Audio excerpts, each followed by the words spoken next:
Hamish de Bretton-Gordon is a retired UK Army colonel. He was commanding officer of the UK and NATO chemical, biological, radiological and nuclear reaction troops. Welcome to our program, Colonel Hamish. Thank you very much for having me. President Zelensky says that Ukraine should be joined NATO or get its own nuclear deterrent. Also, German newspaper Bild reported that Ukraine could create its own nuclear bomb in a matter of weeks. Don't you think that Ukraine has a moral right to do so? Well, this is a very complex subject, and it is absolutely right that we're discussing it at this time. Of course, Ukraine used to have a very large nuclear capability, and at the end of the Cold War, that capability was given up on the assurances from Russia and NATO that Ukraine would be safe and neither side would attack Ukraine. Now, that assurance has been very clearly been denied to Ukraine. And with Russia invading Ukraine on the 24th of February 2022, that agreement really disappeared. So I have some great sympathy with President Zelensky suggesting actually for the security of Ukraine to have a nuclear capability is something they should have. And one would argue that if Ukraine had its nuclear capability in February 2022, the Russians would never have attacked. So that is the sort of historical precedent. Now, under NATO, if Ukraine was part of NATO, they would not need a nuclear deterrent because countries like the United Kingdom and France have a nuclear deterrent which is sufficient to keep the peace in Europe thus far. So it is certainly a negotiation position, I think, for President Zelensky. No doubt there is the expertise within Ukraine to be able to develop a nuclear capability. And of course, Ukraine is one of the leading countries in the world with nuclear power and nuclear power stations, again, which we've discussed at great length. So it is a reasonable comment, I think, for the president to make, President Zelensky. And certainly with Russia using chemical weapons extensively in eastern Ukraine at the moment, and with Russia threatening to use tactical nuclear weapons in Ukraine and also other nuclear weapons against the United Kingdom and others, then this is a discussion that needs to be had, because we know that Putin only respects strength and exploits weakness, and having a nuclear deterrent is certainly strength. I would hope that will not be necessary and Ukraine will be brought into NATO at the first possible opportunity. But it also highlights that the West and NATO countries who are supporting Ukraine need to step up their efforts so that Ukraine doesn't have to develop a nuclear capability and those efforts to ensure that Ukraine can prevail against the Russian invaders. If the West does not invite Ukraine to join NATO today or even in the future, from your perspective, how could the creation of its own nuclear deterrent by Ukraine influence the outcome of the war? And it seems like Ukraine has such capabilities, because Bild reported that Ukraine could use nuclear fuel, which is used for Ukraine's nuclear sites. So what is your reaction to this? Well, I think I don't think it is quite as straightforward as some of the German newspapers are saying. Certainly, Ukraine does have the capability, no doubt the expertise, but it is a very different type of nuclear capability you need for nuclear weapons than you do for power. Uranium, which is what powers the nuclear power stations, is also what is in a nuclear warhead. However, that uranium needs to be enriched to about 95% in order to do that, so it can become weaponized. And one just has to look at the Iranians, who have spent years and years trying to do this, and they also have a nuclear power industry. And of note at the moment, they're undoubtedly getting nuclear weapon expertise from the Russians, which is another reason potentially why Ukraine would want to develop its own nuclear capability. But really, when it comes to Ukraine joining NATO, I think that the latest edict coming out of NATO is that that wouldn't be able to happen until the war is over.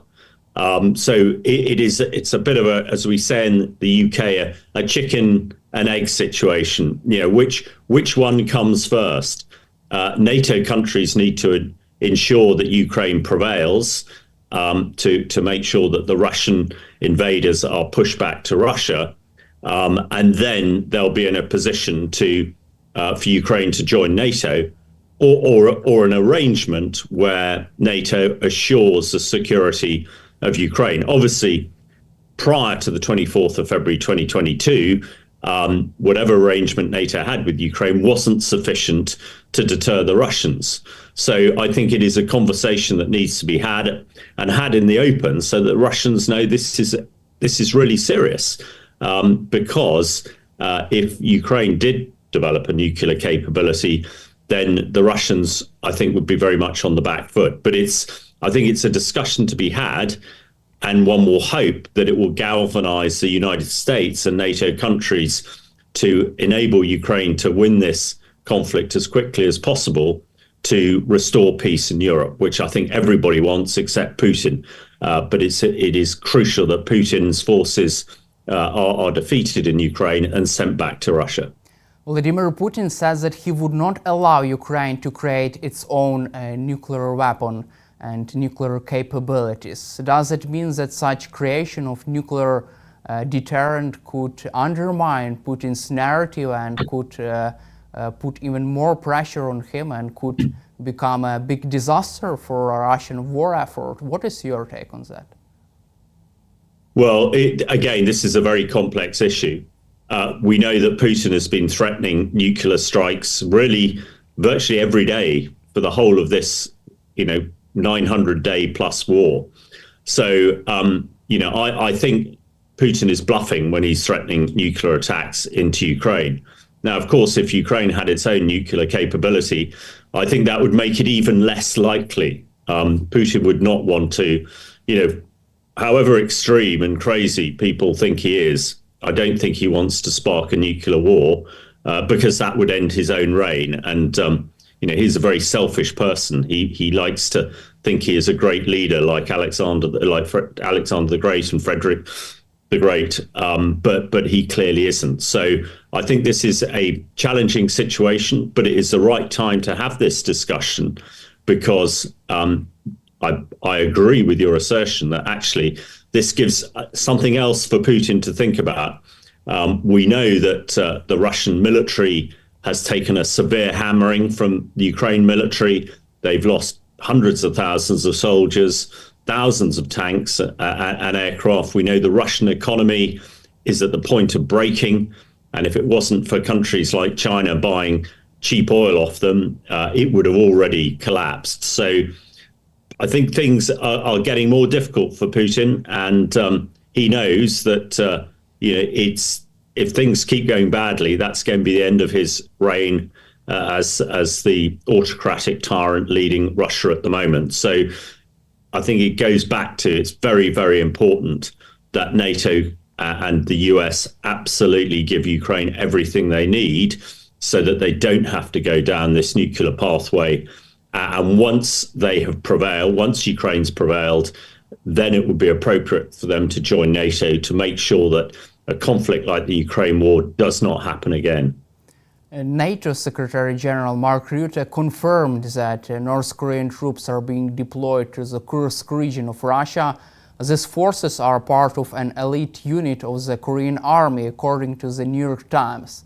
Also, we have seen one interesting publication by the Wall Street Journal. There is intelligence information that those forces which are deployed to the front line in the Kursk region are young teenagers in their early 20s. They are poorly trained, untrained, unprepared for such major war, and the soldiers appear relatively short and have some problems with nutrition. From your perspective, is this elite the best what does Kim Jong-un have? Well, it might well be. They might be the elite North Korean forces. We know that the North Korean army is poorly trained and poorly equipped. And I would have thought Kim Jong-un's main concern is South Korea. So I expect his elite forces are actually on the boundary between North and South Korea. But Kim Jong-un is desperate for nuclear know-how, nuclear technology. And this may well be the quid quo, as we call it, that Putin wants. Putin is running out of conscripts. He's desperate not to start making his oligarchs and supporters send their sons to the front line, because that's the way the Russians work. And of course, what happened the last time that the sons of the elite were forced into the Russian army had to withdraw from Afghanistan in the 1980s when the mothers of Russia marched on the Kremlin. So I think Putin is very concerned about that. So he's happy to take any soldiers from anywhere. And, it sounds a terrible thing to say, but these young North Korean men are purely cannon fodder. They've obviously been press ganged into it. There are reports that they're already trying to desert and trying to get safety into Ukraine because they've been press ganged, as it were, into it. There are reports that there are further 10,000 North Koreans on the way. So I think this is an escalation, and quite rightly, President Zelensky should call it out, and by suggesting that Ukraine might try and acquire a nuclear capability is in relation to this. So I put the blame firmly on the Kremlin and firmly on Putin. I think actually from a military perspective, these soldiers will make very little difference. I think it's just shockingly callous that these barely trained young men from halfway around the world have been sent to their deaths, and probably none of them are volunteers. They're being forced to do it. And it's clear that they're not well trained or well armed. In other words, haven't got good equipment. So I think this is very callous by both Kim Jong-un and also by Putin. Also, North Korea also has deployed its 500 officers to Russia, including 3 North Korean generals. What can this indicate? Well, I'm sure this is part of the deal that Putin and Kim Jong-un have got together. No doubt the North Korean generals want to have a say in what their soldiers are doing. So no doubt they're invited into the senior command. But I expect, few of them speak or understand Russian. I can't believe that the Russians are going to, really listen to them or heed what they say. But it seems an awful lot of officers for the amount of men that's deployed. But if it's like the Russian army, maybe they need those officers to make sure that those soldiers actually go to the front line. Certainly the way the Russians do it is the officers stand behind the soldiers. And if the soldiers don't want to fight, the officers make sure they do. And in some cases, actually shoot them if they don't fight. So again, I think it is just showing what a poor military capability that North Korea is giving to Russia, and it is probably in return, as we've discussed before, for nuclear technology, so that the North Koreans can develop their own nuclear weapon.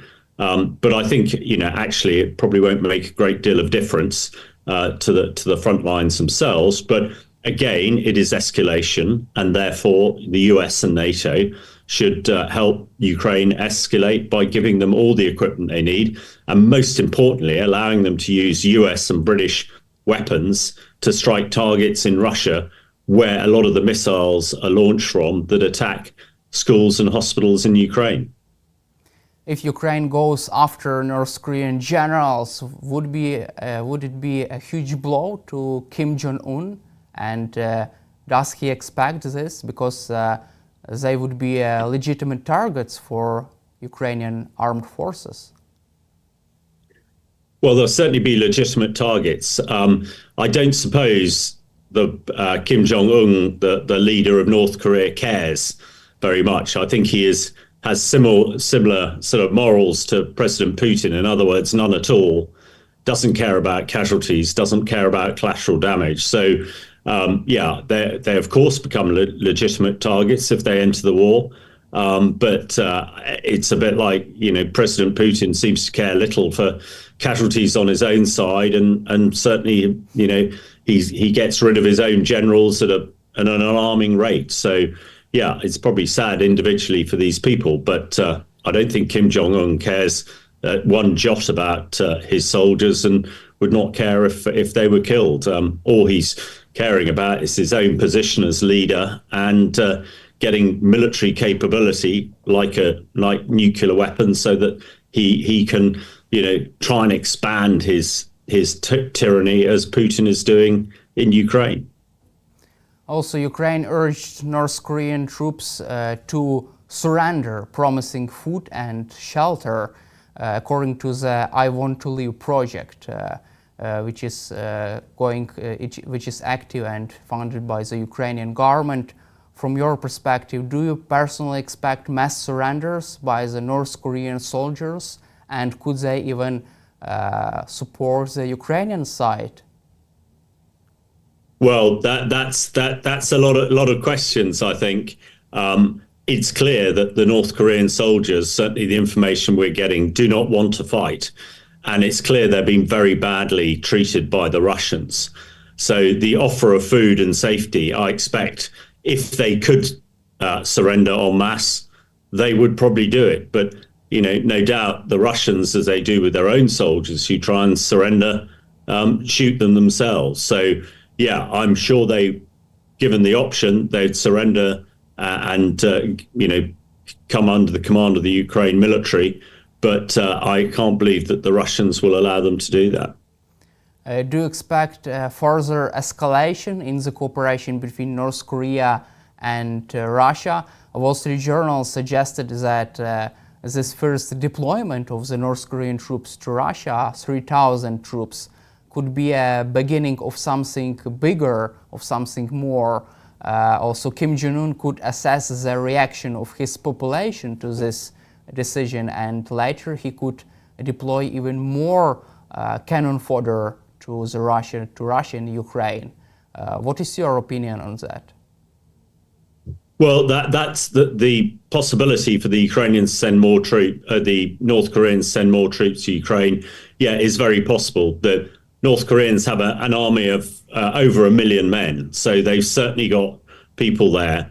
I think that Kim Jong-un, the leader, doesn't really care about his population. So, we know that it's an autocratic regime, and anybody who shouts out or complains against the leadership is put in jail or even worse. So I don't think there will be much.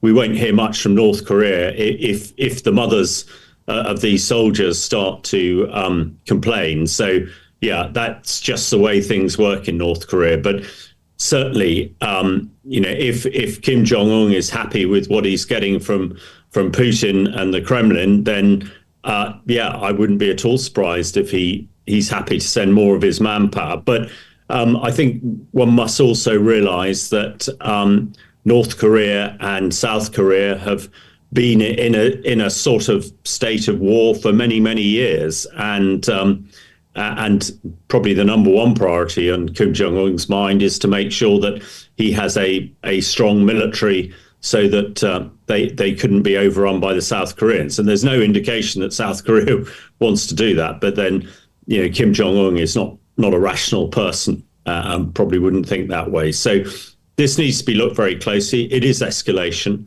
and the West and NATO must react to it to ensure that Ukraine can prevail in this conflict as soon as possible.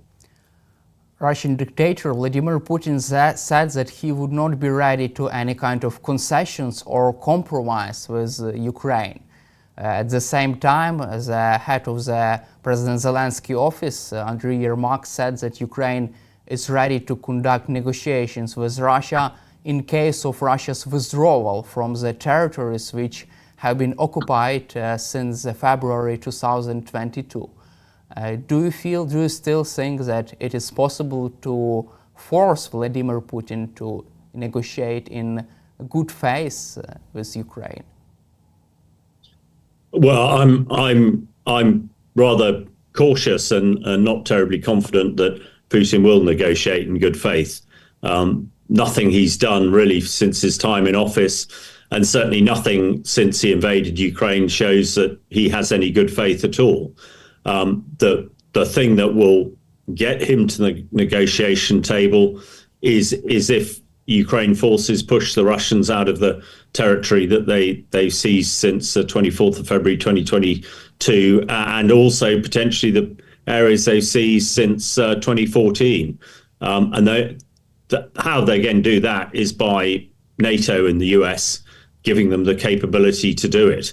And I think everybody would like to see peace in Ukraine, in Europe, as quickly as possible. But it's clear from President Zelensky that, the conditions need to be met, and those conditions are not right at the moment. Putin is, I think, clinging on to power now.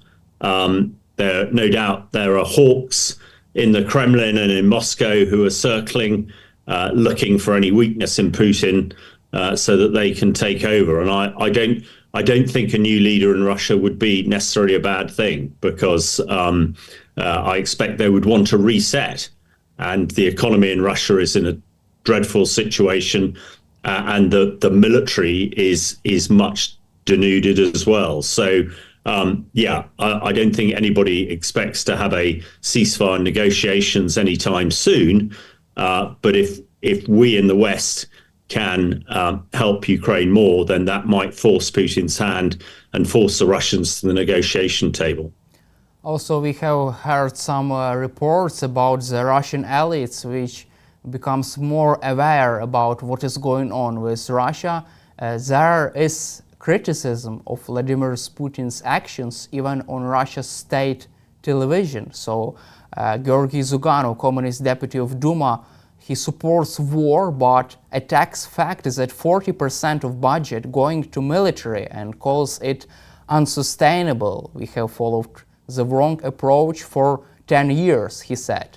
Also, he declares that Russia's budget is a madhouse. Also, General Gerashenko on Russia's governmental TV, on state TV, said that lots of money are being taken from the poor people to the war against Ukraine. Also, there are lots of criticism of this war effort against Ukrainian armed forces. Does it mean that Russian elite is becoming more aware about the situation and could even sometime, in some day in the future, put pressure and turn against Vladimir Putin and his war effort against Ukraine?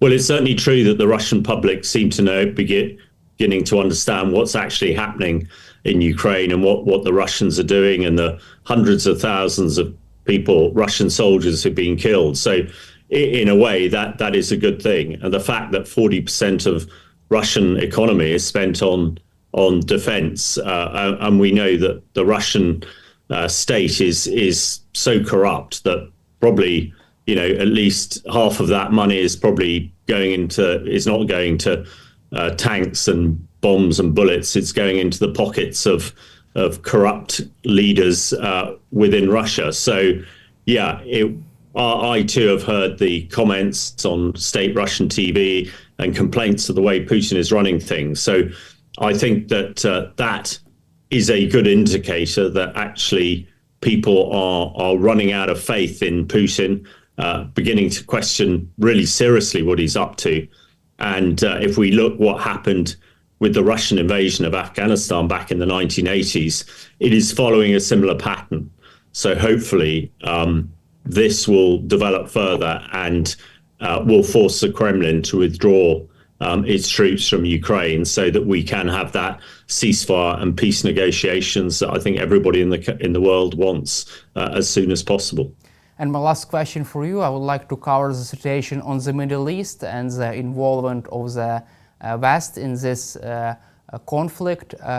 How do you see the most important, significant event on the Middle East for the last days and hours, and how is it related to Ukraine and the support from Western allies to Ukraine's war effort?